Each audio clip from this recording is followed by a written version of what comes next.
ang generation natin dati, so before tayo nagkaroon ng NGCP, WESM, isang Transco, ang tawag natin dati sa kanya, NTC, o yung NAPOCOR.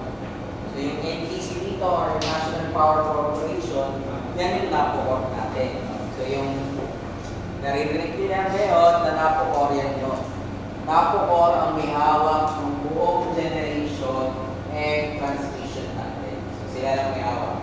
Then, meron sila mga partner with other independent power producer. So, ano yung independent power producer?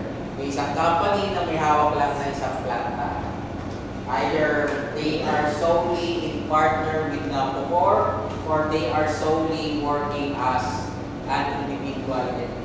So, ang difference nito, itong una, merong share yung NAPOCOR. Yung pangalawa, ang may hawak lang is yung kabilang part or kabilang part.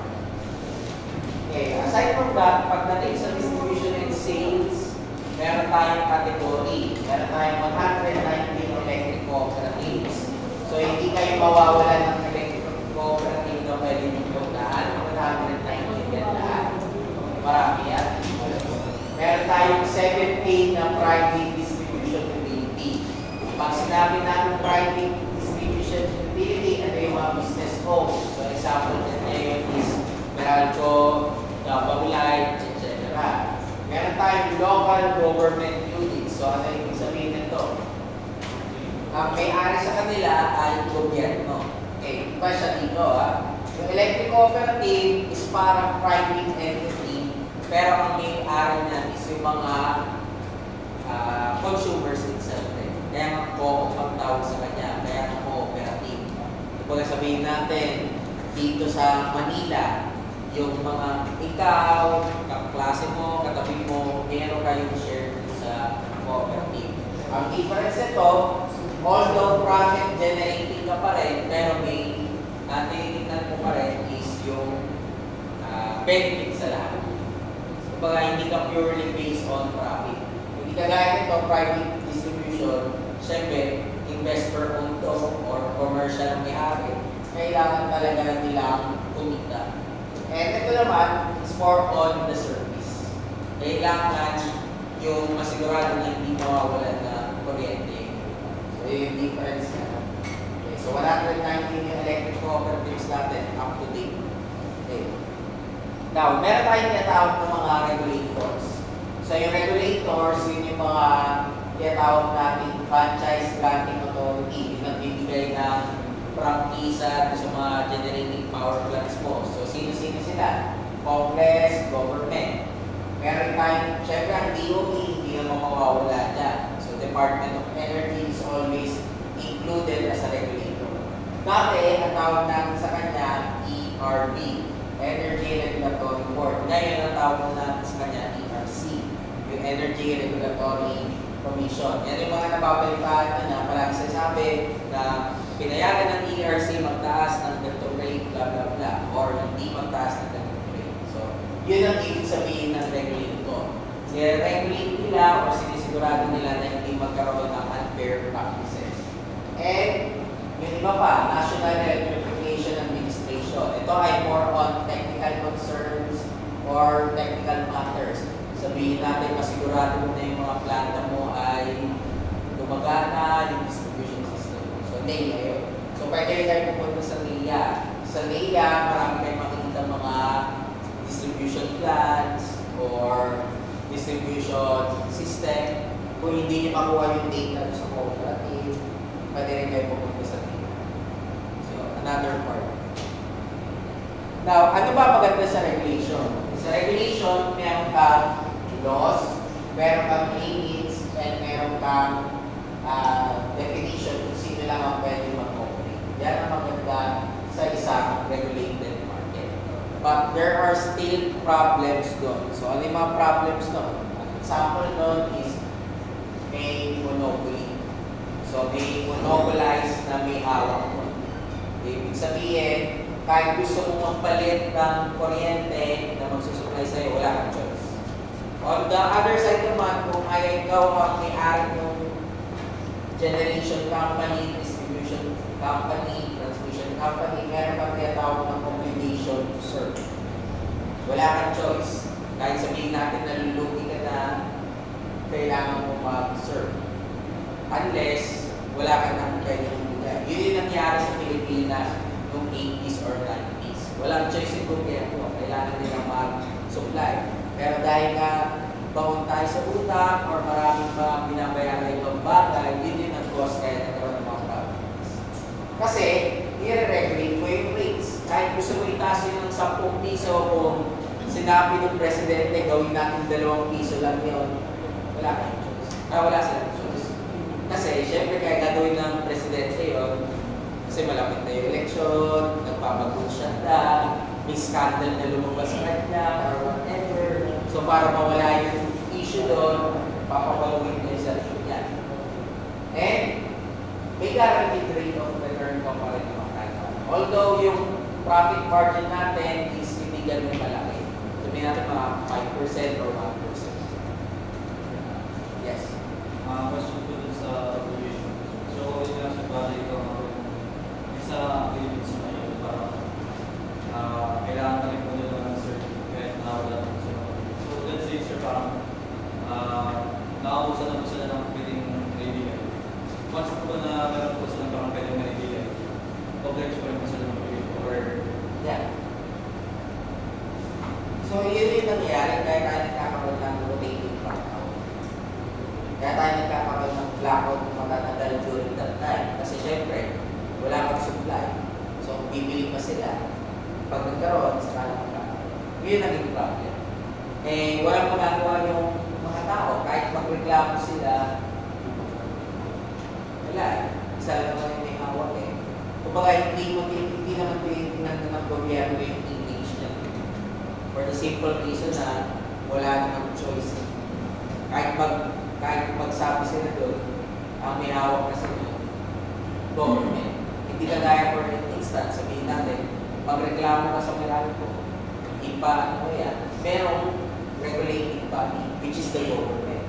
Or let's say, if you remember, nagkaroon ng mga hearing yan, di ba, Meralco sa Senado.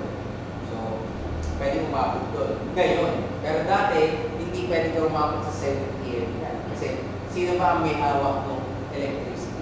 Government. So, wala din. Although, ang good thing naman dito, kung tinitingnan yung part na yun, is pura yung kuryente or regulated yung rate. Hindi nila matataas masyado, hindi nila mabababa masyado. Additionally, ayan nga yun, ang palaging tinitingnan mo rin sa regulated electricity, lowest cost matter ka palagi. Hindi ka tumitingin sa highest, palagi ka sa lowest. So here is the good and bad. Yung in-explain ko lang, pero sinulat lang natin siya dito. So meron ka return of investment, may local monopoly, may recognition ka, tapos legitimized electricity utility business. So, nakita natin yung good and bad, bakit tayo nag-deregulate? So, kaya tayo nag-deregulate kasi ito yung gusto natin nangyari. Pwedeng bumaba ang electricity price dahil magkakaroon ka na ng competition and innovation. Yun yung idea. Pwede rin, hindi naman necessarily magkaroon ng regulation. Kaya naman tayo nagkaroon ng regulation doon kasi may isa lang may hawak. Ngayon, kung maraming may hawak, hindi naman necessarily yun dahil may competition ka sa innovation. So, mapipilitan naman ang lahat na kumilos. So, may focus ka pa rin. At the same time, customer focus ka. The customer is always right. Kumbaga, kahit sabihin natin mali pa rin sila, tama pa rin sila. Kasi, siyempre, saan kukuha ng pera or ng profit yung may hawak nito sa customer. And dahil meron ng innovation or dahil gusto mong makuha yung customer, mag-i-innovate ka ng system mo. Kung dati yung diesel generator mo, kahit sobrang luma na, yung parang gamit mo, ngayon, pwede mo siyang palitan every 2 years, every 1 year, or 5 years para mas piliin ka. And since meron ka rin deregulation, gusto mo kasi magkaroon ng privatization. Dahil pag may privatization ka, may buyers ka, yung mga utang natin, mawawala. So yan yung nag-drive sa deregulation, kaya nagkaroon tayo ng deregulation process.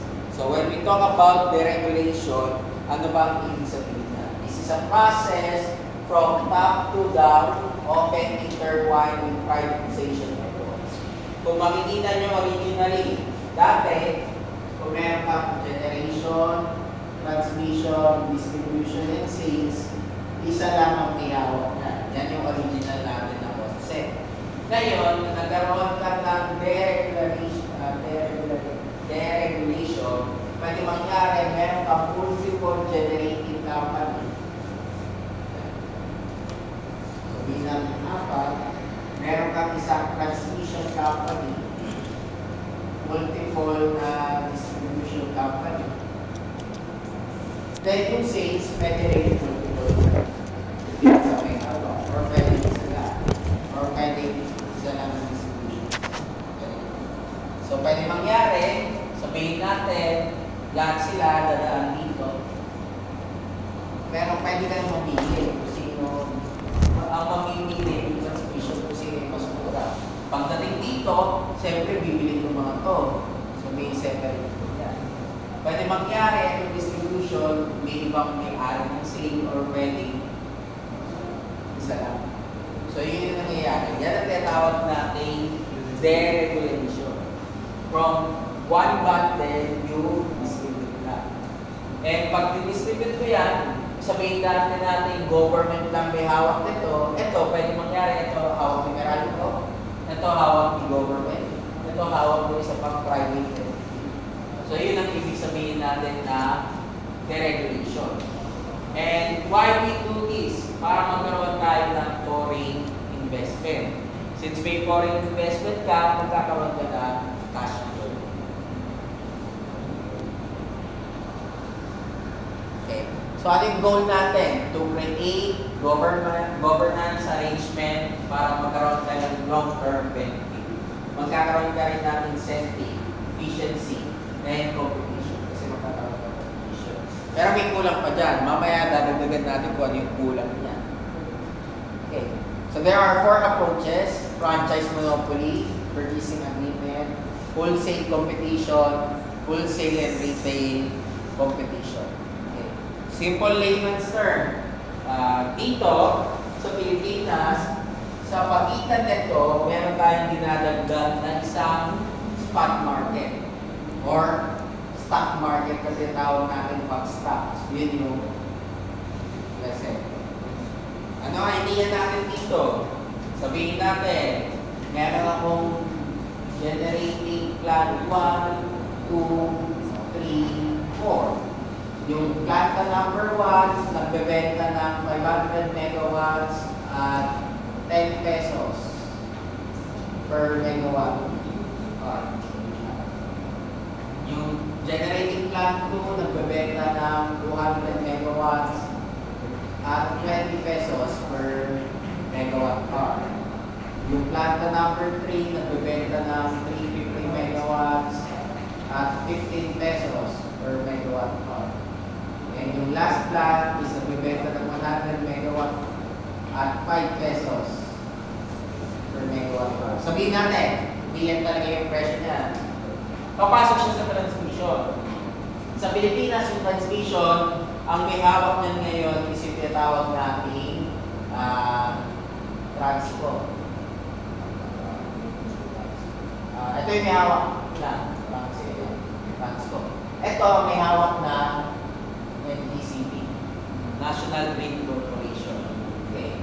So, dadaan siya muna sa market, tapos ito ay government-owned, kumbaga, tawag natin sa kanya ngayon is ISO, Independent System Operator. Wala siyang link sa kahit anong planta. Obligado siya na ibigay yun. Pero, makukuha niya yung load dito. Dito sa baba, meron pa tayong isa pang tinatawag na category. Ito na sa taas, ang tawag natin sellers. So, yan yung sellers. Sa baba, dahil under tayo sa distribution company, tawag natin dyan, buyers. So yan yung mga Meralco, yan yung Batelec 1, Batelec 2, Tagelco, Iselco, etc. Sabihin natin, kailangan mong humingi ng demand na 1,000 megawatts. So ano ang mangyayari dyan? Sino ang unahin kong bilhan? Siyempre, unahin kong bilhan to. Priority number 1 ko. Bakit ito? Siya yung pinakamura. Okay. Susunod, priority number 2. Itong 10 pesos. Then, ito. Okay. Kung titingnan nyo, kailangan lang 1,000. Sobra-sobra na lahat sila makikinabang. 600, 950, ito 50 megawatts. So, kumbaga, mapapansin nyo, mas bibili ko muna ito kaysa dito. So, pinakalugi nyo sa lahat, hindi yung generator 2. Kasi ang kukunin ko lang sa kanya, 50 megawatts. Dahil siya yung pinakamahal. So, anong gagawin nito? Gagawin niya mas mura to by improving his equipment or yung planta niya. Pag i-improve mo yan, bababa yun. Kasi ang mangyari, ideal scenario, pupunta tayo sa tinatawag natin law of supply and demand. So, ito yung aking demand, ito yung aking supply. Ito yung price. Habang dumadami yung demand ko, in terms of supply, mas nagmumura yung cost. So, additionally, ito yung magiging price natin. 10 to 15. Yan yung gusto natin mangyari. Yung tinagdag natin si Wesel. Okay. Now, moving forward, hindi ko na kasi babasahin. Ang nakaka-antok eh. So, basahin ko na lang. Na-explain ko na lang in layman's term yung English niya. Mas madali kasi siya i-explain. Dito sa babang side, meron tayong tinatawag na isa pa. Yung tinatawag natin open access.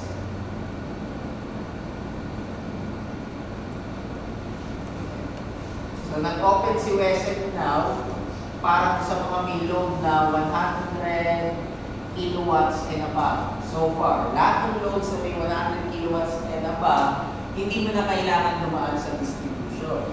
So, pwede natin sabihin na tawagin ko na lang siyang S, pero ang ibig natin sabihin lang yung consumer. Pwede na siyang dumiretso.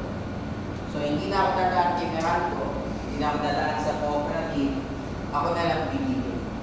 Ano mangyayari na magiging mas mura yung aking bill. Nakakita, binuksan nila ba Meralco bill? Hindi ba? Okay. Pag tinignan nyo yung Meralco bill, meron kang generation price,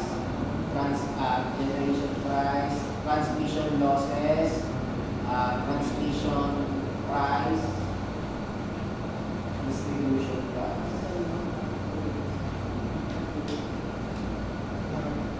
Since dediretso ka sa open access, tanggal na to. Ako, consider na lang ng price is that. And if you look at yung sa price natin, pinakamalaki pa rin yung tungkol sa generation. Kasi yung distribution price mo, mapapansin mo every month is constant naman. Hindi naman mabago yun. Unless meron mga changes. So, aside from dito, transmission losses, transmission price, meron rin right around na system losses, or yung mga other losses natin, wherein obligado tayo mayayaran. Kahit lang mangyari. So, yun. Yun yung general process na nangyari sa deregulation. So, if you would be reading this one, pinapakita lang dyan. Ano yung disadvantage? Yan yun. Ano yung regulation pa? Okay. So yun, sinabi ko na kanina, manipulation by politicians. Kasi pwede nilang i-manipulate yan. So, what do we need? Nagkaroon tayo ng changes yan or drivers. So, ang example dyan, technology natin, yung utang, yan yung pinakadahilan kaya tayo nag-privatize. Kasi kung business na may hawak niyan, wala na magiging problema. Makukuha na kaagad ng gobyerno para hindi mabaon lalo sa utang. And politics. So, mga examples. So, ang idea lang natin, level playing field, where the regulator plays the role of referee. So, for our case, sinong regulator natin? ERC, DOE, yun yung mga regulators. Then, meron tayong tinatawag ng independent system operators. Ano yung independent system operators? Sila yung middleman, or sila yung nasa gitna, pero hindi sila kagaya ng middleman na alam nyo na may agdat na table. Sila ay kumbaga neutral. Obligado lang silang gawin yung trabaho nila. So, kagaya nito, obligado ang Transco o yung transmission company natin na gawin na yung trabaho niya. Ang naglalaro lang dyan would be yung customer and suppliers. And syempre ito, additional supplier to. Para sabihin natin, kung ito ay contractor mo, ito ay subcontractor. Pero kung ikaw ay greater than 100 kilowatt, diretso ka sa contractor. So, yun ang ibig sabihin ng diagram natin. So, yun yung pinapakita dyan. So, here are just additional explanations. So, yan yung mga textbook model. So, yan yung nangyari. Kung isa lang yung hawak, magka-competition dito, competition dyan, tawag natin dyan, double-ended competitive concept. So, isa lang may hawak ng transmission and distribution natin, then bibili lang siya dun sa system natin. So, study predicts reduction of up to 25% sa generation. Then, meron pa tayo isa. Yung isang case naman, pwedeng isa lang may hawak nito. Kailan nangyayari nito? Sa Meralco. Kung ikaw ay hindi greater than 100 kilowatts, wala kang magagawa. Meralco ang magsusupply sa iyo. Kahit ayaw mo, kailangan pa rin. Kaya di ba, if you have been, yung mga umaten ng freshman orientation, malagi sila sabi ng sa bala yung tungkol sa DOE. Kasi sila ang regulator. Kumbaga, hindi ka pwede maputulan ng kuryente kung walang additional na tao na doon. Government official, regulating companies, etc. Yun yung ginagawa ng regulator. Kasi, kung sabihin natin walang regulator sa pagitan, kaya-kaya nyo kung putulan ka. Ngayon niya, pwede kang putulan kung gusto yun nila. Kaya nila putulan. So, para makabuhin yun, yun pumapasok ang DOE. Yun pumapasok yung ERC. Pwede rin yung ganito. Meron kang multiple regulated transmission company, tapos multiple distribution. Pwede rin yan. Wala kang magiging. So, ang competition natin, dalawang level. Generation sa taas and sa retail, sa pagbibenta. So, minsan, sa generation, meron tayong tinatawag na power exchange, bilateral trade sa middleman. Kasi dito na papasok yung tanong nyo, bakit merong wind power plant dito sa area na to, pero mahal pa rin ang kuryente? Kasi nasa bilateral trade sila. Kasama sa transition mula regulated to deregulated market is yung tungkol sa mga bilateral trades. So, nagagawa ng bilateral trades. Parang sabihin na natin, nag-plan ka ng data or ng load sa cellphone. Sinabi mo na sa load na magbabayad ka ng 1,500 per month sa kanila. Kahit sabihin natin, may mas mura dahil nakakontract ka ng 2 years or 1 year sa plan, wala kang magagawa. Kailangan mo bayaran. Kaya ka nagkaroon ng improvement ang load. Dati, kailangan period. Ngayon, per month na lang, I think 2 months or 3 months na lang. So, may mga ganun silang cases. So, yun yung bilateral trades. So, kung let's say, kada Ilocos ka, ang Ilocos ay naka-bilateral trade sa isang coal power plant. Eh, yun yung rason kaya mahal ang kuryente sa Ilocos. Dahil naka-bilateral trade sila doon. At hindi mawawala yun until 2026 or 2027. So yung wind power plant, walang choice, ibebenta nila. pumapasok dito sa una, yung power exchange.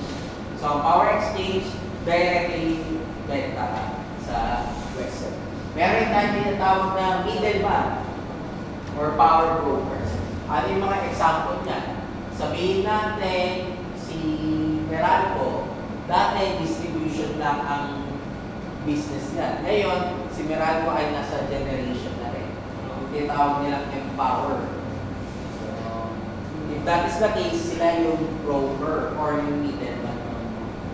Hindi sila yung sole provider ng generation. Kasi mahal mas pa tayo ng power plant tayo. Pero, sila na yung nag-call as middleman. So, yun. Yan yung mga different na kailangan mong consider. So, may mga bilateral things tayo, power exchange, etc. So, hindi necessary yun. Okay. Pero yung Meralco yung sa kuryente nyo, yun talaga. Ang may hawak nun talaga, question talaga directly ng babae sa bumibili sa Meralco. Hindi kagaya ng mga homeowners. So, yun. Yes. Yung Meralco sa ngayon is hawak rin po, guys. Hawak pa rin po pati na yung rates and Yung rates station, money yung ano? rates po. Ay, hindi nag-focus na ang Meralco sa electricity. So, dati ako, di ba nga, yung dating tram rail natin ng Manila, let's say, tanong kayo sa mga lolo at lola, no? May tramway yan sa Manila dati, sa gitna. So, yun yung parang bus siya, pero na electric train yun.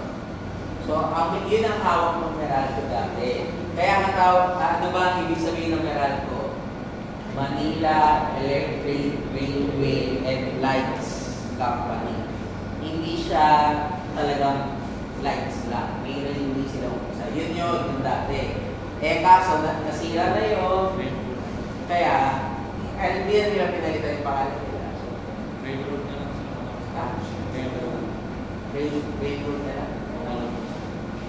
Pero kapag yung nandiyan sa Manila City Hall, doon sa gitna meron sa dati. So wala na yun. So, meron pa rin sila, pero hindi ko na alam kung ano na yung hawak nila. So, yun. So, yun yung sa Meralco.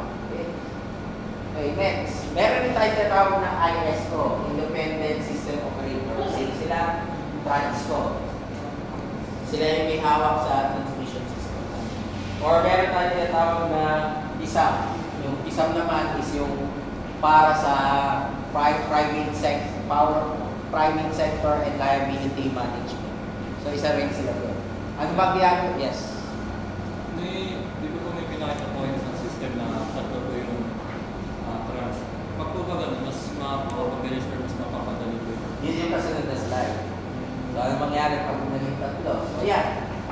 Pwede kasi yung ganito mangyari. Sabihin natin, kung hindi na yung tatlo, wala kang problema kung ito, dito. Or ito, yan. Kailangan yung dalawa ito. Ang magiging problema mo, pag itong generator 2, dito rin. Nagkakaroon siya na tinatawag natin na congestion sa system. So, yung congestion na yun, additional cost. Kaya meron kayo makikita sa bill nyo pa rin, kung hindi siya pumapasok sa transmission losses, system losses, losses, meron kayo tinatawag na congestion losses. Pinakamadaling explanation yan, may tubo ka. Gusto mong maglagay ng 5 liters na tubig, ay magdali ng 5 liters ng tubig, kaya-kaya. Eh nagdagdag ka pa, gusto mo pa magdagdag ng additional 5. Kakayanin ba nung tubo na pang 5 liters yung 10 liters? Hindi. So, para magkaroon ka ng improvement doon, congestion losses yun. Meaning to say, hindi mo ino-operate yung kable mo more than 80% of its capacity. So, kaya nga sa PEC, pag nagde-design kayo or magde-design kayo residential, it's always times 0.8 or times 1.25 or divided by 0.8. Ibig sabihin, kung may load ka na 10 ampere, hindi 10 ampere ang gagamitin mo. It's either 12.5 kasi tinalis mo ito ng 1.25 or divide mo siya ng 0.8 para maging 12.9. Ito yung basis mo ng size required. Pero, ang ginagamit ko lang sa kanya hanggang 10 ampere. So, ganun rin dito. Pinalaki lang natin to. Yun kasi maliit na load. Bahay lang. Commercial establishment, industrial establishment. Ito, composed ng buong barangay, buong syudad, and so on. Pero same principle pa. So, ayaw natin mangyari ito. Pag ganito yung ginawa natin at nilagpas natin, for example, sa 10 ampere, kaya naman talaga yun. Hindi naman yung mawawala. Pero, tataasan natin ang gastos para magkaroon ka ng maintenance or repair. If ever masira siya. Sabihin natin, kaya lang din, parang sa kotse lang yan. Diba, ay hindi, parang sa taxi. Diba sa taxi, ang pwede lang sumakaya isa, dalawa, apat lang. Eh minsan, di ba nakikusap tayo sa taxi na may sumakay tayo isa, sasabihin lang, dagdag lang tayo ng 10 pesos, 15 pesos, or kasi may congestion ka. Bukod sa, sabihin na, hindi na natin sabihin na yung ibang taxi talaga nagpapadagdag. Ang sinasabi lang natin yung component sa congestion. Ganun yun. Kasi hindi ito pwedeng pang-more than sa capacity. So ito pwede pa rin. Ulitin natin na, kaya pa rin yung linya mo yun. Kaso dahil nga may area dyan na nagtama sila, dahil siyempre magta-travel siya papunta doon, meron pa tinatawag na congestion price. So yung congestion price additional sa bill. So kumbaga, dyan papasok yung system operator. Sasabihin, parang ano yan eh, bumili tayo ng ganitong kuryente, di ba ito yung priority natin. Pero hindi natin pwede siyang ideally sundin kasi yung transmission line natin magkakaroon ng problema. Pwede yung mag-overload, pwede yung maninit. So kung itutuloy nyo yan, kailangan nyo magdagdag ng ganitong amount. Doon sila pumapasok, doon sila magdadagdag ng amount. Yun yung tinatawag nating purpose ng isang ISO, Independent System Operator. Pero kung hindi naman kailangan, wala siyang price. So kagaya nito, walang problema. Kasi ito, wala silang, kumbaga ito, hindi sila regulated ng isa. Okay? So yun yung, actually, next last slide, congestion price. So, kailan to as anticipation and planning para ma-improve natin. Okay? Yeah. So yan na yun. So, nagkaroon ka regulation.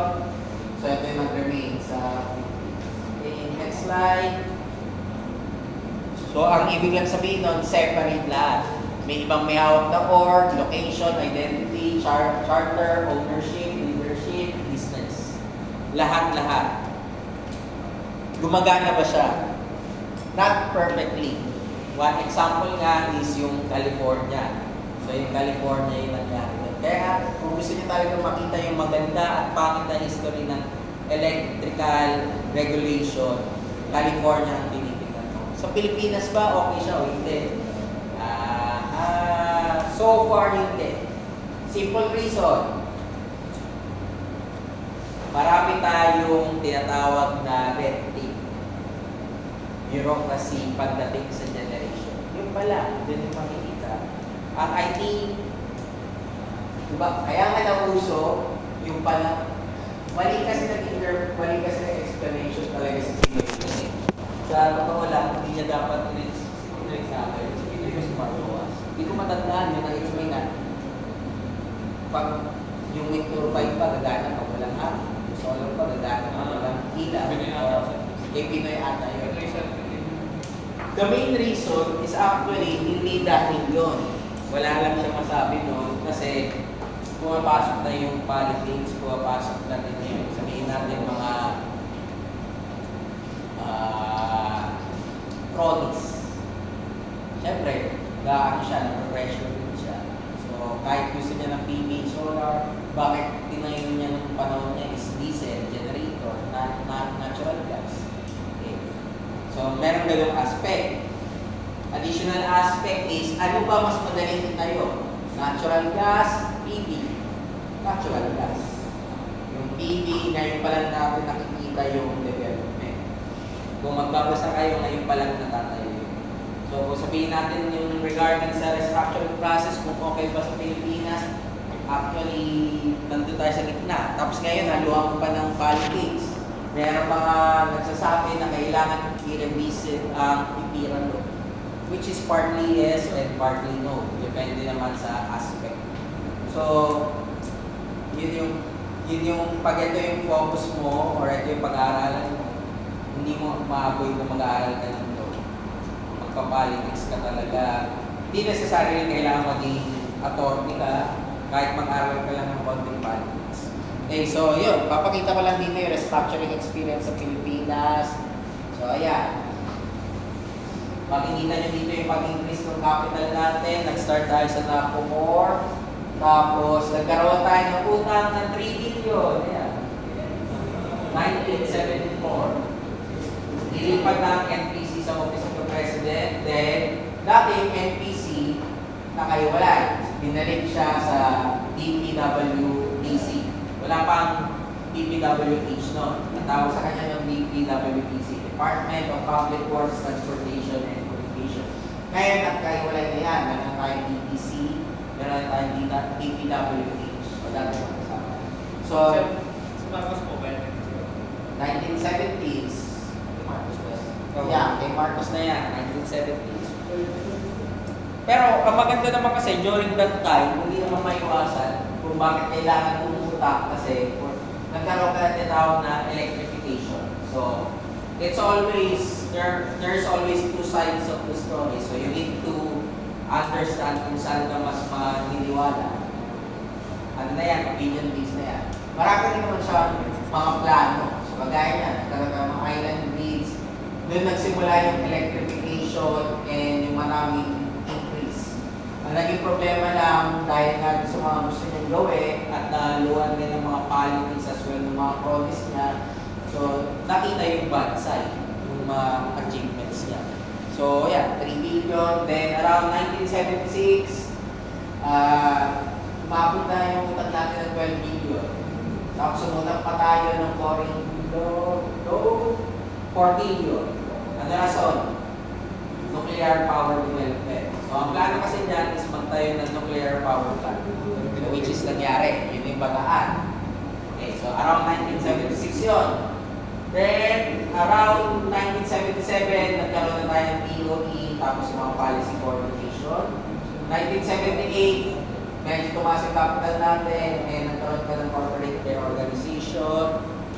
1978, dinilay na ang government ng NPC, which is may-ari yung government, yung Meralco.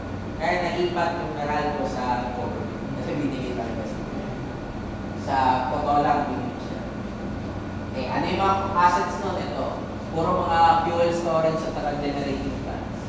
1988, yan na yung medyo tapos na ng people power. Tapos sa people power na, panahon na kasi ni Cory.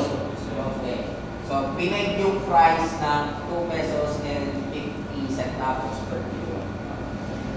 So, bakit ginawa ito? Siyempre, para hindi makita yung pagtaas. Kasi pataas na yung kuryente niyan. Tumataas na. Pero dahil sa ginawa na yun, aside from din sa mga pag-take ng facilities, nagkaroon na ng mga blackout or brownout. And yun na yung nagsimula noong 1991. So, 1991, yung panahon na yan na yung power crisis natin. Rotating blackouts, or yung mga nasisira ng mga planta, and so on. Although marami silang tinitingnan ng paraan, kagaya ng mga tinatawag natin build, operate, transfer, or build, own, operate. So, anong difference niya? Pag sinabi natin build, operate, transfer, ang ibig sabihin niya, ang magtatayo sa company 1. After operating it, ibigay niya sa government or sa company. Yun ang ibig sabihin ng BOT. Pag sinabi mo naman BOO, siya yung gagawa, siya yung mag-operate, siya yung may-ari. Okay? So, yun. Around 1991. So, anong ginawang solusyon? Magdagdag ng gas turbines, then diesel generators sa remote islands. Kaya dyan, medyo pataas na yung kuryente talaga. And since that, by 2001, nandun na si EPIA, Electrical Power Industry Reform Act. And ano ang ginagawa nun is, syempre, yung pag-privatize ng asset ng MPC as well as pagbukas ng USL. So, 2006 siya nagbukas. So, ito yung purpose nun para makita nyo lang.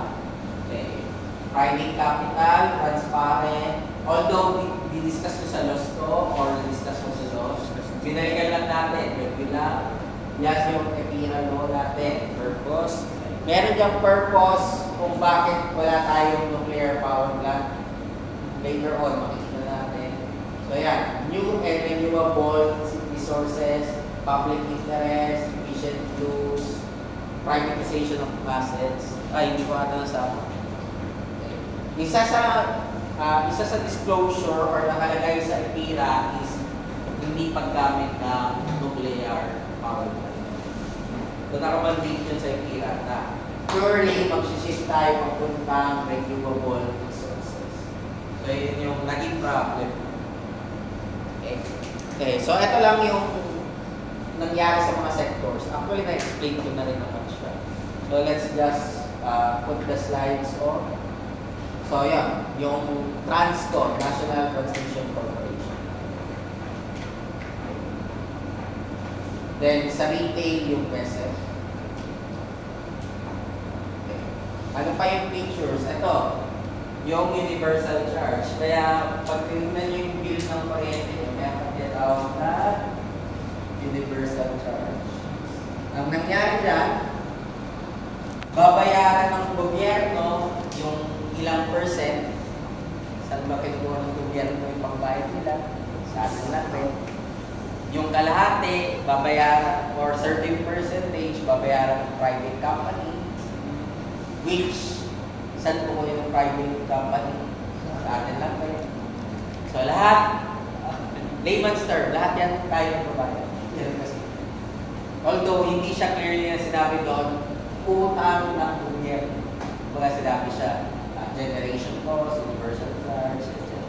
And hopefully, mawawala yan lahat after 50 to 25 years. So, 2020, anong pa yan? 2024. So, around 2026, bayad na natin lahat ng utang natin during that time. May bago, so madadagdag ulit yun. Hindi natin alam kung saan siya papasok o kasabi natin. Pero ganun nangyari. But, honestly speaking, hindi lang naman sa Pilipinas yun. Kahit sa ibang bansa, meron rin mga utang yun. Imposible mo lang mga utang yan. US in general, may utang din sila. Pati ba sila utang? China. European countries, may utang din sila. So, hindi naman necessary tayo lang. Pero ito yung gusto mangyari ng EPIRA law. Missionary electrification, content of debts, equalization of taxes, watershed rehabilitation and management. Okay? Then, nagkaroon tayo ng power sector asset and liability management. Pino-convert na natin yung electric cooperative from stock cooperative or stock corporation. Kasi pag stock corporation ka or stock cooperative ka, may shares ka. Pag may shares ka, pwede mo na siya isama sa stock market or sa trading. Pwede na siya magkaroon ng stock market. Ano pa pwede? Ay pag ginawa, nag-review pa sila ng IPP contracts.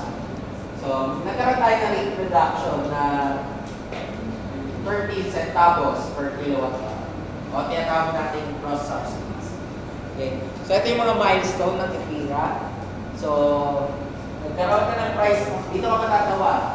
Price nila yung 20 tapos nagkaroon 120 electric cooperatives. Nag-reduce ka ng 35 centavos pero nag-increase ka na up to 1.79. Parang wala rin. Pero hindi naman kasi ganyan yung ano. Kumbaga, pwede kang pang-reduce ng up to 35 centavos or as small as 0.06 nila. So, this is unbundling of rates. Kaya, karaniwan mababasa nyo yan sa mga news. Sasabihin, ngayong buwan na to, nag-reduce ang kuryente nyo by this amount, kaya expect na magmumura. Tapos kasunod ng buwan, makikita nyo na nagtaas ang ganitong amount. Sabi natin, ngayong buwan, nag-reduce ka na ng piso, next month, nag-increase ka ng 20 pesos. So, yun yung mga ganong cases. Tapos may mga universal charge ka. Meron pa nga tayong environmental charge. So, ano yung environmental charge? Ito yung pag gumagamit ng mga diesel generators, steam, coal power plants. So, yun yung reason kaya gusto natin maraming PV pa. Kasi ang idea nila, syempre liliit to pag nawawala yung part. Ito missionary electrification, this is mandated na charge. Kasi gusto natin i-electrify yung buong Pilipinas. Yun yung idea nila. And based on this one, as of 2008, meron na tayo nakuha ang 8.21 PV. Doon sa utang. Okay? So, meron pang iba, ayan pa, yung iba pang mga tawag natin, then pagkaroon ng open access. So, ito yun. Yung 100 kilowatts and above. Tawag natin dyan open access. May rules yan. And I think by next year or next year, ibababa nila yung 100 kilowatts into 50 kilowatts until maging lower level yun. So, I'm not sure kung abot siya sa residential, pero maganda rin yun. Pag ikaw mismo, pwede ka na directly bumili sa website. Pwede rin. So, nauso na rin yan yung ginawa ng Meralco. Nagkaroon ka ng kuryente load, pero plano nila magkaroon ng tinatawag nating kuryente plan, etc. So, ano yung kuryente plan? Walang retrieval sa load na may plan ka. So, for example, o pinalaman ng magbibigay ako ng 1,000 per month. Basta ang kailangan ng consumption ay 100 kilowatts. Anything less than 100 kilowatts, kahit pagtipid ka ng kuryente, 1,000 pa rin yung ibabayaran. Yun ang ibig sabihin ng naka-bilateral, ay naka-plan. Iba pa yan sa bilateral contract. So, tinitignan yung trade ko ng Meralco or other companies. So, kuryente plan. Sabihin na natin kuryente plan. Meron ng kuryente load. Yun yung prepaid load. Diba? So, nauso yan sa area mga I think sa Taguig, maraming areas sa Taguig na naka-prepaid electricity. So, yan yung mga tinitignan na mga improvements. Okay? And around 2008, yan na yung rate reduction sa kapuntas na. So, na-privatize na itong mga parts na ito. Okay, questions? Ay sir, yung sa milestone lang sa Philippines, pwede makita po yung parang step. Ha? Yung milestone ng Philippines. Yung huli. Ay. Yung may... Yung pina-approve ko yung ano sa Henry election.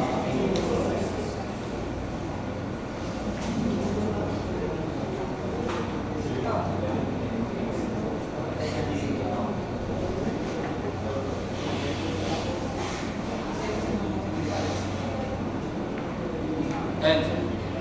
Bakit po kailangan pa po yan? Parang ginawa pa po ng batas yung nationalized na. Okay. Ano to? Noong 1936, wala pa kasi tayong hydroelectric plant. So, dito pa lang, kumbaga, magkakaroon, para magkaroon ng incentive.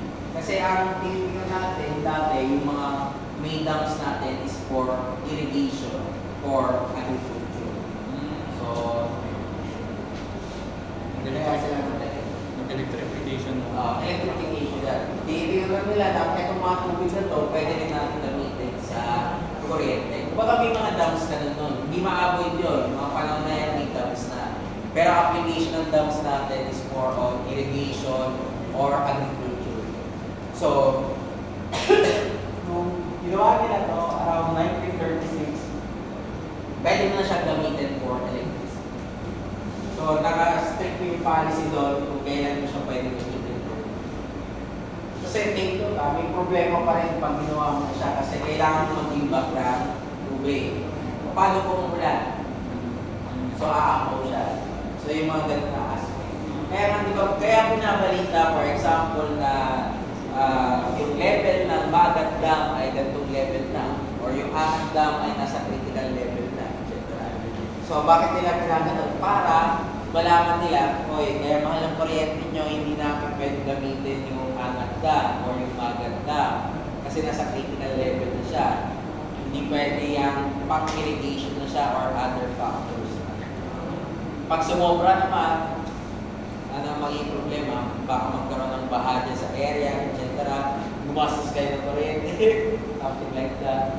Pero yun yung mga aspect. Okay, so yun yung nakalagay. Okay. Other questions? Okay. 30 minutes na lang, magtapos na tayo. Ayoko na magsalita. Okay.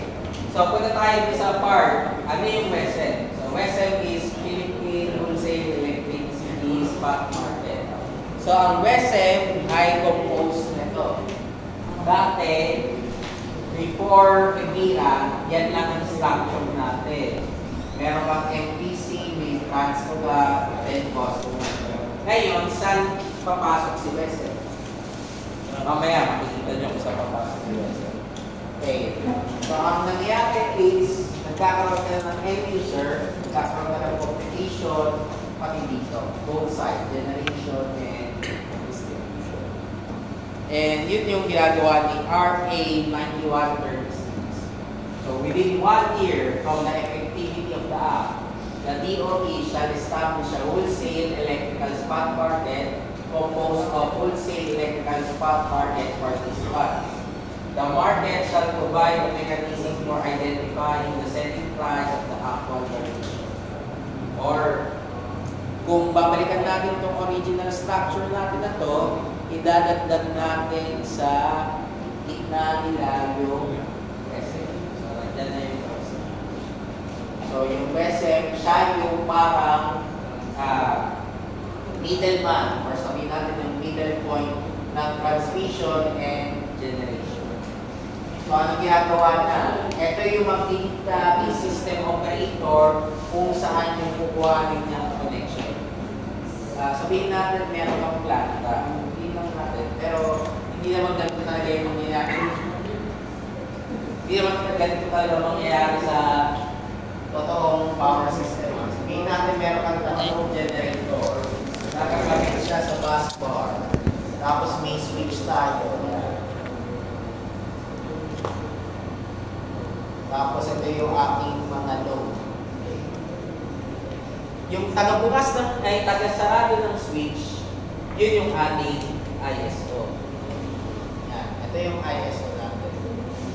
So, ang mangyayari niyan, since ito yung pinakamura, ito una niyang sasara. Pag kulang, ito yung yun lang ibig sabihin ng ginagawa ng isang system operator. Kaya hawak niya yung mga transmission substation. Kaya di ba ang substation? Switch. Literal na switch siya. A simple explanation of switch.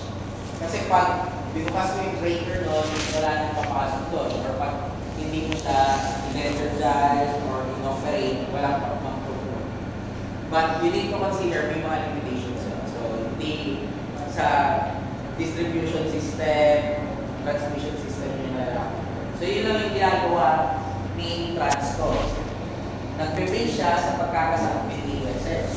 Pag okay yung binigay ni USM, wala na siya gagawin. Pero pag hindi okay, ano gagawin ni Transco? Oops, hindi pwede ito gusto mo. So, babalik tayo kay USM. Check mo nga pag iba yung gagawin natin. Mas magmamahal ba siya or mas mura? Okay. I-compare niya pag dinagdag niya yung congestion price. Pero kung let's say, wala nang choice yan lang nag-operate kasi isang planta nagsara, nagtampo, for example. Or, hindi naman, sabihin natin maintenance. So, there are, yun yung nagkakaroon ng rason kung bakit minsan mahal kuryente nyo, minsan mura. So, example niyan, parang summer.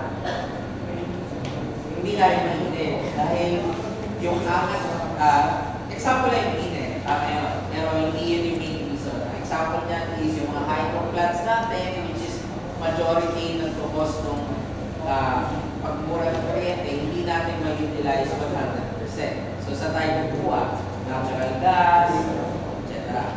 Sir, yung sa mga congestion cases, sinasama ko ba na rin sa Ah, I'm not sure kung ano yung tawag niya doon, yung transmission congestion, universal price, may nakalagay yun doon. Naka-detail siya. Kaya malalaman ko kung saan na galing yun. Makikita mo kung ano yung may kasalanan kung bakit mahal yung kuryente mo. Which is generation kasi. Kung sabihin natin, nasa 12 pesos per kilowatt hour yung binabayaran mo sa Meralco, siguro mga 8 pesos per kilowatt hour nun is generation tax. Itirang 4 pesos sa mga losses na yun as well as distribution and consumption. So yun, balik tayo doon. So, mag-uusap yan para malaman kung ano yung tama. Pag hindi na kaya, kung walang choice, sabi ng QSM, ito talaga, ang sasabihan na naman ito na sa na hanggang dito lang. Yeah. Ito yun, in-explain ko kanina, ito yung plano ng mangyari na. Pagkaroon ka ng minimum price. Pag pinasa pa natin ng further, mababa siya. So, ito yung objective lang ng WESM. So, third party siya. Ito yung benefit, price signaling, resonance. And ito yung government niya. So, take note na ang WESM, ito yung members, pero mayroon kang regulators, dalawang regulators natin, DOE at saka ERC. Medyo pangit lang yung project natin, pagkakado nila. Yung governance natin, Philippine Electric Market Board. So, yan. Tapos ang members mo, automatic member ang Meralco, generation companies, saka yung mga buyers. Then, yung ating mga ancillary services. So, here are yung milestones natin. Pagpapakot talaga. 2006 nag-cooperate tayo pero nag-review pa siya. Simula 2001. Okay? So, yan yung design natin. Reserve, local marginal price, gross. Okay. Pero hindi lang kuryente ang binibenta doon. Pwede kami magkaroon ng regulate ng ancillary services. So, ano ba itong ancillary services? Kasi isipin nyo, kung i-base natin dito, di kawawa si generator 2. Palaging mababa yung kanya binibigay. So, saan siya pwede magkaroon ng additional na kita? Pwede siyang pumasok as ancillary service. Ano ba tinatawag natin ancillary service? Ito yung mga services kung kailangan mo siyang biglaan. For example, frequency regulation. Bumaba yung frequency mo. So, gagamit ka nitong plano na ito para itaas yung frequency. So, kailan nangyari yan? Pag meron kang over-supply generation or over-demand. So, naglalagay ka na ancillary service. Or sabihin natin, biglang nagkaroon ng increase sa demand. Kasi nagkaroon ng laban si Pacquiao. Diba dati hindi laban ng Pacquiao lahat nanonood. So, tataas yung demand. So, meron kang frequency. Then, meron din yung tinatawag natin interruptible load. Ano naman to? Pag meron kang mga high loads na hindi siya essential, pwedeng i-disconnect sa system, babayaran lang ng USM. Or, mag-provide yan service. Sabihin natin, isang industrial plant, although may kita siya doon, nag-register siya as interruptible load. So, pwede siyang, kung kailangan niyang tanggalin, papayag siya kasi babayaran naman siya ni USS. So, hindi lang, take note makita nyo naman dito na hindi lang tayo energy.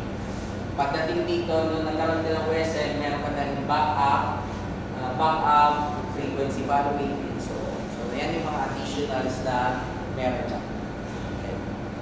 And yan daw yung ginamit nilang formula. Yan yung formula, hindi natin pag-aaral dito yung formula niyan. Pero yung formula niya, ang composition niya would be generation cost, reserve cost, and cost of constraint violation. Kung kayo mag-alala, kahit sabihin natin pumasok siya sa isang electric nyo, hindi rin yung gagawin niya ng mano-mano. Kasi gumagamit kayo dyan ng computer. So, sa computer nyo, i-enter lang yan. Ang composition lang yan is meron kang reserve, ito yung reserve, ito yung aking generation, tapos ito yung aking sabihin natin, total cost. So kung ito ay magiging positive, ibig sabihin meron akong economic gain. Kung ito ay negative, ibig sabihin may utang ako or may deficit. And ayun, yan yung mga kino-consider lang nila ng mga constraints. Hindi mawawala yung energy balance. So may law of supply and demand, nodal power, generation resource. Yung pinag-usapan natin, layman's term lang to, pero lahat ng generator, merong minimum capacity yan. Hindi yan basta-basta na pwede mong i-on kaagad or i-off kaagad. So, example niyan, diesel generator. Ang diesel generator, palagi sinasabi yan, kailangan mo ng painitin, di ba? Bago mo siya mapaandar. So, ganun din tayo. So, lahat ng power plant mo, may minimum and maximum. So, hindi natin yan i-ano, kasi hindi naman yung focus natin. So, yan. Pero kung makita nyo, lahat to ay papunta sa mga kasunod natin topic sa power plant. Okay? So, pinakita lang dyan. So, yan mo. Okay? So, ito yung tinatawag natin market modeling or strategy process wherein lahat ng pula, yun yung part kung saan meron pa mga substation. I think, tama. Yung pula yung substation, mali pala. Tama. Yung pula yung substation, yung blue yung mga power plants natin. So, yung green, bakit nga green yan? Mga power plant rin yan dahil hindi pa operational. Okay? So, pinapakita dito sa model na yun kung saan ka magkakaroon ng trading ports or ano yung mga nodes natin. Nakalagay naman dito, generating trading, customer trading ports.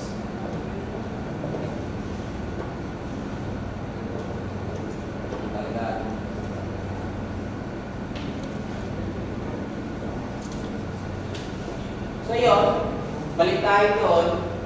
Yan yun, may contingency ka na, may security ka na, may reserve. Dati kasi ang pinag-uusapan lang naman natin would be yung outage sa system. Pero ngayon, dito isasama mo na ng lahat yan. So, yung ginagawa ni Transco, ito lahat. Yung ginagawa ng market at sa ng trading participant, gusto lang nila magkaroon ng supply at saka na generation. Kasi pag ginawa natin yan, pwedeng ganyan na. Yung black 1, ang may hawak isang planta. Black 2, isang generator, so on. Ito naman yung demand. Ito lang yung kaya ng demand ng isa, demand ko ito. Tapos pag didikitin natin siya, okay. Di ba pag pinagdikit natin, balikan naman natin ito.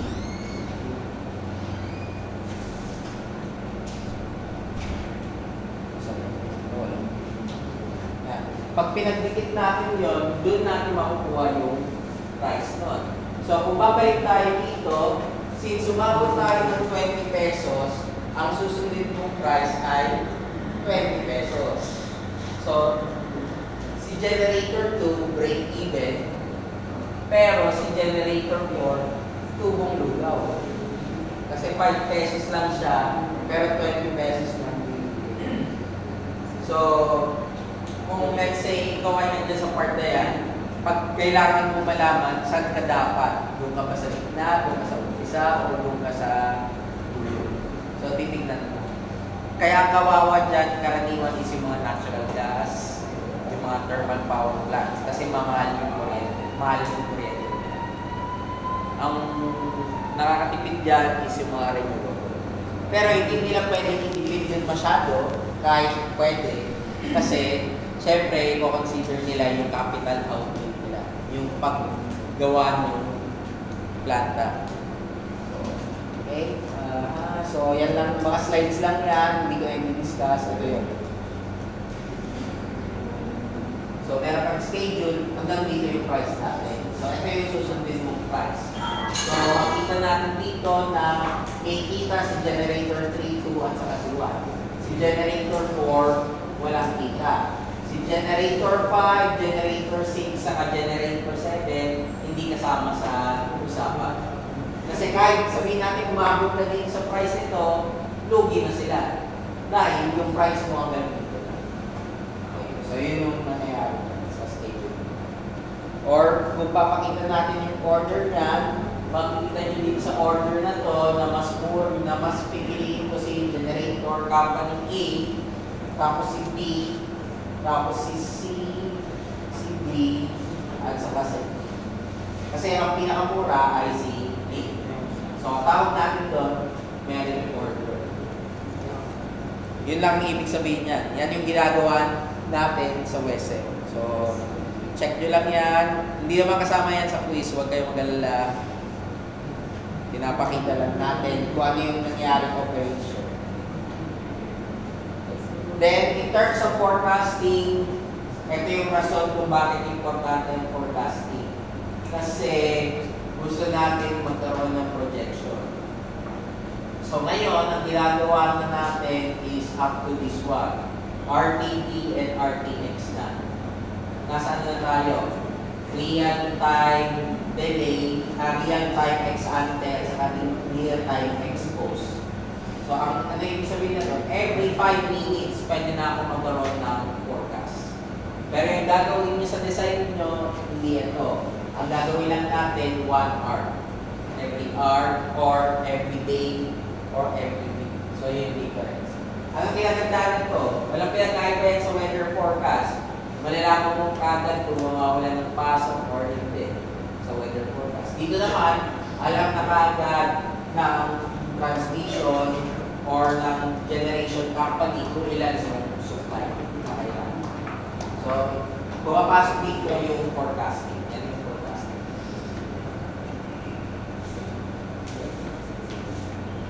So, in terms of trading interval, ang ibig sabihin nun, kung magkakaroon ka ng trading at 9 a.m., pwede mo nang gawin siya kagad. Yung ex-ante at saka ex-post.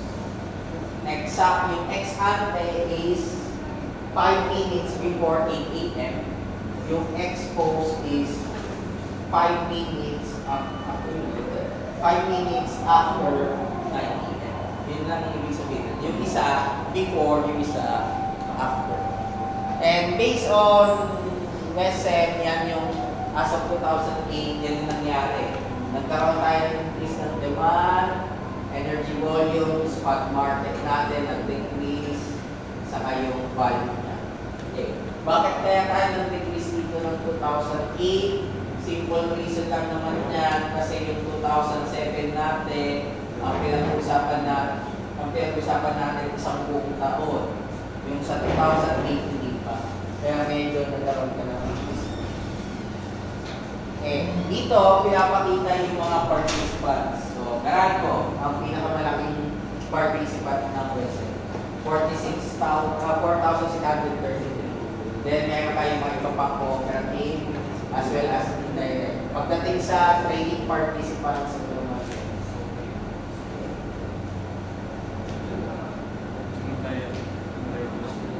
so, yan yung mga customers, electric cooperatives. Okay, dito naman, makikita nyo dito kung ano siyang type. Is it wind, coal, natural gas, hydro? So, mapapansin nyo na yung E1, so ano pa yung E1 natin? Isang E1. Meron siyang composition ng hydro, natural gas, ito, EO, diesel operated. So, ito naman green is GEO, So, highlights. So, there was low prices first 2 months, pero nag-increase siya ng 4 months. Dahil nagkaroon ng shutdown yung Malampaya. So, yun kasi nila. Tapos, panahon ni Milenio, nagkaroon ng market suspension, September 28 to October 2. Then, nagkaroon ng increase ng demand, 6,590, 3%. Okay. Ano pa ba? Nagkaroon tayo ng tight supply. Nagkaroon ng 8-hour rolling brownout 2007. Kahit may 50 na. Anong rason? Kasi coal power plants pa tayo. Limited yung coal natin. Then, August to December, may bagyo or mga monsoon rains, kaya tumaas yung hydro contribution natin. Pero, El Nino ata ito, tama, El Nino, July 2007, nagkaroon ng extended summer. Kasi, yan yung mga rason kung bakit hindi masyadong okay yung vessel ng isa. Or let's say, yung Pilipinas. Kahit dito, ayan, may isa pang bagyo, si Frank. Diba? So, yan yung mga rason, mga highlights nila. Kasi kung titignan natin next slides, pinapakita dyan kung ano nangyari, kung bakit bumaba. Parang tayo nagkaroon ng mga red alert, yellow alert, ano rason, nakapagaya nito. Kung makikita nyo, yung blue, yun yung demand natin. Yung red, yun yung kayang bigay 2%. So, mapapansin nyo dito sa Malampaya, biglang nag-equal siya dito. Tapos dito, nagkaroon ka ng full limitation, yung mga part na yun, nagkaroon ka ng limited. Tapos, etong part na ito, nagkaroon ka ng plant outages. So, yung mga rason na yan. Pero, yung mga ibang part, makita mo, sobra-sobra yung generation natin. That is around 2008. So, ginastify nila dyan kung bakit may problem. Okay? So, yan yung rason kung bakit nagkakaproblema pa rin tayo ngayon. Kahit sabihin natin meron kang Filipino law, kahit meron kang OSM, kung kulang naman yung supply mo, bali wala. Kasi wala kang kukuha ng kuryente. So, isa yun sa pinakamalaking initiatives na ginagawa natin. Kaya, wala kayong makikita. Pag pumunta kayo sa cooperative, ang sasabihin nilang palaging problema is kulang sila ng supply, which is true naman. So, kaya nga mga focus, although nasasawa na ako sa mga design project na puro generation, pero yun yung problem na yun natin. Siguro, sana, after 5 years, hindi na yun yung problema natin. Sana. So, yan. So, pinakita lang dito yung difference sa demand. Tumataas talaga demand natin every year. Hindi naman talaga siya mababa. Ito namang slide na to, pinakita lang yung increase sa transaction. Kasi kakaumpisa pa lang. Ngayon, mas marami nang pumupunta sa WSM. Bakit? Kasi nakita nila mas mura na yung kuryente pagdating. Okay, other slides, pinapakita lang nila ang yung magiging effect ng temperature and rainfall. So, mapapansin natin dito na at this portion, yan yung summer natin, mababa yung rainfall natin. Which, pag binalikan yung highlight ng WSM, ito yung part kung kailan kulang tayo ng supply. Itong summer 2007 and summer 2008. Tapos nagkakaroon din dyan yung mga typhoon. Next slide, pinapakita lang yung reason kung bakit mahal pa rin. Energy mix ng Luzon. Kung makikita nyo, napakaliit lang ng hydro. Maximum of 21%. Ang nagkakos ng mahal na doon is yung dilaw, natural gas. 50% or more ng kuryente mo. So kung let's say, gawa natin ng simple arithmetic or simple math, meron kang 200 pesos para sa natural gas. Kahit 5 pesos lang yung iyong renewable energy, kung ito ay 60% ng supply mo, ano mangyayari sa price mo? E di 0.6 times 200 plus 0.4 times 5, mahal pa rin yung kuryente. Kasi ang nagtitigtas sa rin ng kuryente is 200. Kaya ang objective natin, ang objective ng Imperial Law is dumami itong 5 pesos. Dumami yung mas mababa ang cost. Yun yung objective. Which, marami tayong mga rason kung bakit hindi siya natutuloy. Unang-una, panahon ni ganito, mas tinorsi nila yung natural gas. Dahil nagkaroon ng red tape yung mga PV systems natin. Kaya ngayon nyo lang nakikita yung mga tinatayo ng PV system. Isang example na lang, LRT. Alam mo ba yung LRT? Nung high school pa lang, sinasabi na sa amin na magkakaroon na yan papuntang Cavite. high school. That will be around year 2000. High school ako noon, 2000. Hindi pa ata pinapanganak, iba sa inyo noon. Kaya sabi na pagkakaroon ng LRT papuntang Cavite. Pumunta ako ng Taiwan, wala pa yan. Pag uwi ko ng 2023, saka ko lang nalaman na inuumpisa na yan. So, yun yung nagiging problem kaya yung renewable natin is kahit marami na naka-line na projects ay hindi pa rin okay. So, siguro, my experience nyo, medyo mga 40s or mga 30s nyo, my experience, best case na yun, 30s or 40s, na medyo magpumura yung kuryente. Assuming hindi dumapi pa yung load natin, which is hindi naman mangyayari. Okay? Yeah, ito ano na, additional slides, pwede nyo lang tignan. Sir, bakit po pala 2006 to 2008 yung pinag-release nito? Ito? Rason nito, okay. Rason nito, kaya meron ako ng 2006 to 2008 kasi meron akong kausap sa website kaya nabigyan ako ng slide. So, wala pa akong updated na slide hanggang ngayon. Pero more or less sa website nila, meron naman yung news. Kaya nyo, gagawa ko ng updated, pero medyo tinatamad ko kasi ako dito sa part na ito. Hindi. At saka, another reason is, ito kasi yung initial ng WSM. Dito nyo makita na may improvement pa talaga. Pag hindi mo kasi tinignan kung saan siya nanggaling, hindi mo malalaman kung okay siya. Bakit sir, dyan yung may parang pick ng pagtaas sa pagbaba? Ito kasi yung first year ng WSM. Kumbaga, dito nag-umpisa. Kung let's go back sa history kanina, around 2006, nagsimula yung operation ng WSM. Pag-usapan pala natin dito Luzon. Ang Visayas and Mindanao nagsimula lang last year or last year. So, ibang usapan pa yun. Ibang nature pa ang Visayas and Mindanao. So, yeah. Nag-improve na rin yung error rate natin. Tapos, another reason, dati kasi hindi pa tayo nagpo-forecast ng demand. Walang pinagkaiba yan sa weather forecast natin. Hindi ko alam kung nakabutan nyo yun. Yung 2012, 13, 14, 15, di ba maraming bagyo? Kaya sabi nila, suspended yung klase. Pagkatapos ng klase, walang ulan. Walang bagyo. Kumbaga, nasayang na naman yung araw. Kasi, ang rason nun, wala pa tayong masyadong mga device.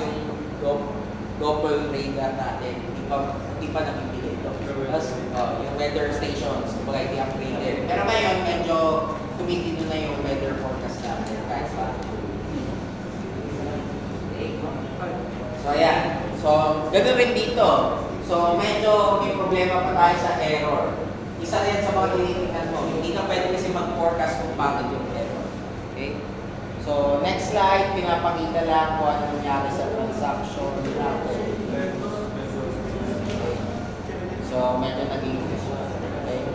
Then, ito yung effect nun. So, ideally, ito yung price trend na gusto natin mangyari. Yung graph, gusto natin mag-increase yun, pero expect natin na bababa. Pero ang nangyayari is, yung blue, yan yung WSM. Yung green, sinama mo na yung iba. Yung red, NPC rates yan. So, more or less, yung trend ko pa rin naman, pababa. Pero hindi yung black. Kasi black is ideal scenario. Meaning to say, walang nangyayaring kahit na. Okay, then, this happens naman sa efficiency natin. So, makikita natin dyan na simula nung panahon ni Fira, lumiliit talaga si coal. Pero ang problema natin, nade-dependent pa rin tayo sa natural gas kasi yung ating hydro hindi consistent. Tapos yung window, hindi mo na nga mapansin yung wind. Masyadong maliit lang. So, objective natin, mapataas natin ito para tuluyan bumaba itong coal saka itong diesel. Diyan na ito. Mapapansin naman bumaba ito, di ba? Walang problema. Pati ito, pababa na rin. Kaso nilipat lang natin ito sa ilaw. Kasi, out of all of these three, siya yung pinakamababa yung greenhouse emission. Kahit sa Taiwan, doon pa rin ginagawa. Nasa sila, natural gas. Kasi yun yung nakatipid. Mas ambitious pa ang Taiwan kaysa sa Pilipinas. Ang Taiwan, gusto nila 25 gigawatts by next year. Wala pa silang kalahati ang ngayon. So, ganun rin. Kasi may mga limitations. Hindi siya basta. Okay? So, ayan, additional. So, nagkaroon ka rin ng increase ng investors. Okay, so in summary, yan yun. May promising siya na economic benefits based on those. Pero, magkakaroon ka pa ng expansion sa Visayas and Pira. Although, nagkaroon na. So, hopefully, may improvement na tayo sa future.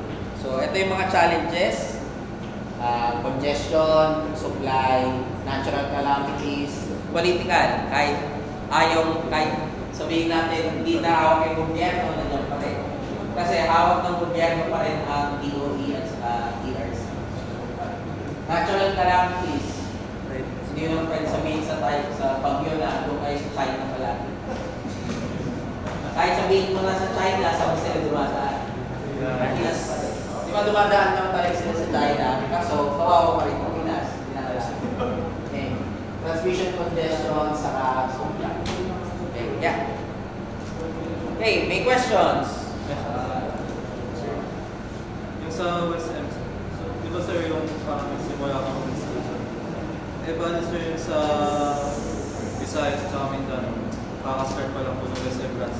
Last year or last year? Hindi ko matandaan yung date, pero yeah. Hindi ba sir yung parang i-cover niya ng data katulad ng Luzon? Ganun rin ang mangyari. Start din po sa 2000. Pero mas malala ang Mindanao at saka Visayas. Mas nung nag-umpisa sila ng West Side, talagang kulang na sila ng supply. Mas delikado pa yun. Okay? Sige. So, yung exam nyo hanggang dito. Make question mo. Yes. Meron daw po yung Malampaya. Okay, ano yung Malampaya? Malampaya ay isang power plant yan na natural gas. So, nag-shutdown yan. Wait lang. Ito na. Okay. So, coverage ng quiz natin would be may essay yun, may concepts. Basta hanggang slide number 148. So, slide 1, slide 148.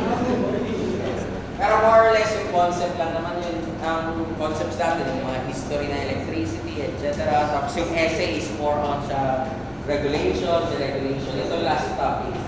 Masakit sa ulo kasi yung last topic eh. More on sa English. So yung sa generation, habang balay? Hindi. Madali lang ang habang yan. Madali lang example. Pwede mas marami. Kasi kung titignan nyo kanina yung slide natin, 12 participants. Pero pwede mas marami. So yan. So Monday next week, yung first 30 minutes to 1 hour natin. Okay, concept lang. Okay, then yung kasunod nun, discussion na tayo, diretso na tayo sa computation. Okay, so pakibalikan yung inyong circuits 1, circuits 2, especially yung pag-drawing ng circuit. Sana lahat kayo marunong mag-drawing ng circuit para nila. Okay? Sige. Before tayo mag-dismiss, make sure 5S. Then, see you on next Friday.